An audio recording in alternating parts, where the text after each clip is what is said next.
exactamente a las 9 de la mañana y recibimos ya aquí en nuestro plató a José María Iraola, responsable de inversiones multiactivo de BBVA Asset Management. José María, muy buenos días. Buenos días, Eva. En un año para olvidar, José María, y aunque las pérdidas han sido abultadas en términos absolutos, los fondos de la gama Quality Inversión han mitigado esa caída. ¿Cómo lo habéis conseguido? Bueno, pues yo creo que la clave fue, como siempre, ser fieles a nuestras convicciones como inversores. Somos creyentes en la gestión activa, pensamos que se pueden desarrollar herramientas para de alguna forma mitigar esos sesgos conductuales de los que tantas veces hablamos. Creemos en la diversificación, una diversificación no solo por clase de activo, con activos tradicionales y activos alternativos, sino también una diversificación por horizonte temporal, donde tratamos de ver las cosas no solo a 12 meses, sino también un poquito más allá. Y una diversificación por fuente de rentabilidad, ¿no? Donde ninguna pieza del proceso inversor suponga excesivo presupuesto de riesgo, ¿no? Además de eso, creemos que tienen sentido las primas de riesgo alternativas, no solo como generadores de rentabilidad, sino también como diversificadores y descorrelacionadores con activos de riesgo. Y todas estas convicciones están recogidas en el proceso inversor de una forma clara. Un proceso inversor que, como sabéis, fue desarrollado para adaptarse a cualquier fase del ciclo económico y que funcionó bien en el año 2022, ¿no? Yo destacaría fundamentalmente tres cosas: duraciones bajas, en segundo lugar, de alguna forma, ese posicionamiento flexible y táctico que nos llevó a modular activos de riesgo, y en tercer lugar, estas primas de riesgo alternativas que nos aportaron una rentabilidad y una menor volatilidad significativa. Por tanto, estos son un poco los principales rasgos a la hora de definir el año 2022 y esa mitigación de pérdidas que, bueno, de alguna forma no es que estemos satisfechos porque nuestros clientes perdieron dinero en el año 2022, pero sí que de alguna forma sí que hubo cosas muy positivas como ese comportamiento mejor que el mercado o, por ejemplo, una evolución más favorable frente a algunos de nuestros principales competidores, ¿no? Eso ya es un éxito, pese a, lo estábamos diciendo, que había sido un año muy duro. José María, ¿qué os llevó a reducir el riesgo precisamente hace un año y a ir subiéndolo en los últimos meses? Bueno, para explicar esta pregunta quizás hay que remontarse al 2021, ¿no? Veníamos de un año con exuberancia en ciertos activos financieros como la bolsa o el crédito de baja calidad crediticia, en un entorno donde la renta fija de menor volatilidad prácticamente no pagaba nada, ¿no? Y vivíamos en este entorno famoso que hablábamos todos, el TINA, ¿no? El There is no alternative, ¿no?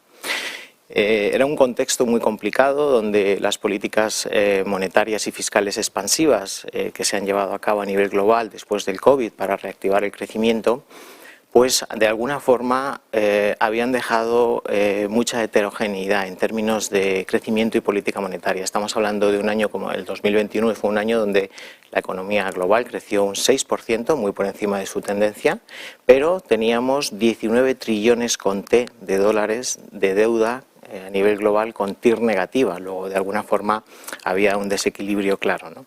Y en ese entorno nosotros nos reunimos habitualmente en otoño para evaluar las rentabilidades esperadas para los distintos activos a 5 años vista y detectamos que en renta fija las valoraciones eran muy exigentes, ¿no? Y eso fue lo que nos hizo de alguna forma entrar con duraciones bajas y con exposiciones a crédito bajos en el comienzo del año 2022, ¿no?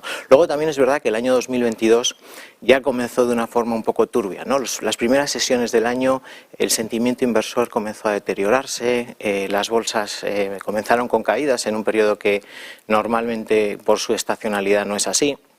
Y esto se agravó a finales de febrero con el estallido de la guerra de Ucrania. Por tanto, de alguna forma también fuimos reduciendo de una forma significativa la exposición bursátil en los distintos productos. Y en tercer lugar destacaría la exposición al dólar, ¿no? Estuvimos sobreponderados en dólar durante gran parte del año contra el euro, en un entorno donde, como bien habéis explicado muchas veces, la Reserva Federal comenzó antes la escalada de subida de tipos, donde los diferenciales de tipos apoyaban al dólar y en una divisa que normalmente funciona muy bien como refugio cuando hay volatilidad en los mercados, ¿no? Por lo tanto, Podemos decir que en pocas semanas pasamos de un posicionamiento constructivo a un posicionamiento más prudente y así estuvimos durante la primera parte del año. Y luego en la segunda parte del año sí que es cierto que ya esas correcciones tan importantes en los mercados de renta fija nos llevaron a sopesar un poquito cuál era la situación y es verdad que las valoraciones comenzaban a dar soporte, ¿no? Por lo tanto, incrementamos duraciones, incrementamos crédito de alta calidad crediticia. Y también pues mantuvimos posiciones, por ejemplo, en deuda emergente, donde sí que hay una historia, unas valoraciones mucho más atractivas, tanto en deuda local como dólares y corporativa. Y a finales de año sí que empezamos también a subir algo la exposición bursátil en bolsas emergentes, ¿no?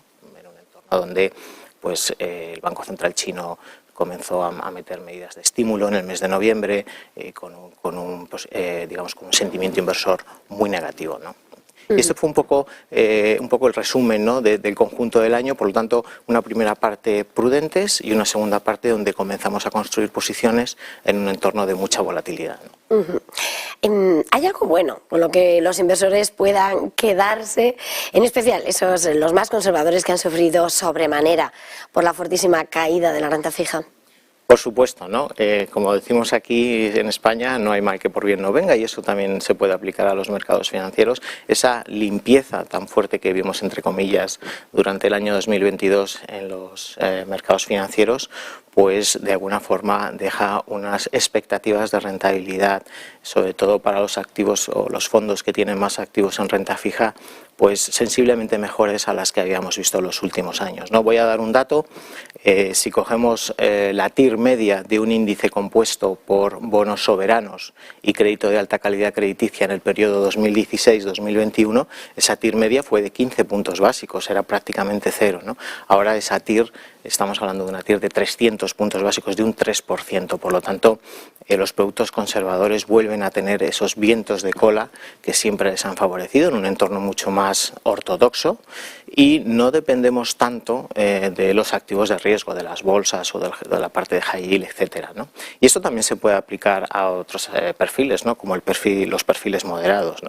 También destacaría, por ejemplo, las buenas perspectivas para la deuda emergente, como comentábamos antes, en un entorno donde las valoraciones son mucho más atractivas, no hubo esa exuberancia en 2020 y 2021, donde en un entorno también donde de alguna forma los fundamentales apoyan, porque muchos de ellos pues han hecho los deberes en política monetaria, en balanza comercial o en reservas, y donde el sentimiento inversor pues también es muy cauto, que suele coincidir con una evolución positiva a futuro, ¿no?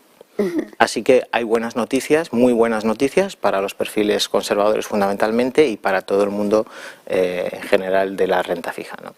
¿Y por qué este tipo de soluciones son adecuadas para hacer una buena planificación financiera? Bueno, la gama Quality es una gama que va a cumplir este año su 15º aniversario. Por lo tanto, es una gama que podemos decir que es una gama de éxito en una industria donde, como sabéis, pues hay muchos productos que no pasan de su infancia, ¿no? ¿Qué ventajas tiene esta gama y por qué ese éxito durante 15 años, ¿no? Bueno, pues en primer lugar yo destacaría la accesibilidad. Es una gama que no deja a nadie fuera, independientemente de tu capacidad como ahorrador. En segundo lugar, destacaría la adaptabilidad. Tú dispones de 3 perfiles de riesgo, conservador, moderado y decidido, y eliges cuál es el que se encaja mejor en tu perfil y nosotros hacemos el resto. Y en tercer lugar, destacaría la flexibilidad a la hora de planificarte como ahorrador, ¿no? Nosotros siempre recomendamos hacer aportaciones periódicas para no concentrar todo el riesgo en un punto, pero hay una flexibilidad total y el cliente decide cuál es su mejor solución de inversión y cómo reparte sus ahorros, ¿no? Luego hay otras ventajas que hemos comentado ya, como la diversificación, la gestión activa, la capacidad de acceder a unas inversiones un poquito más sofisticadas, pero yo creo que las 3 principales son las que hemos comentado. Pues José María Iraola, responsable de inversiones Mutuo Activo de BBVA Asset Management, ha sido un verdadero placer. Feliz jornada, buen negocio, feliz semana. Muchas gracias, Eva.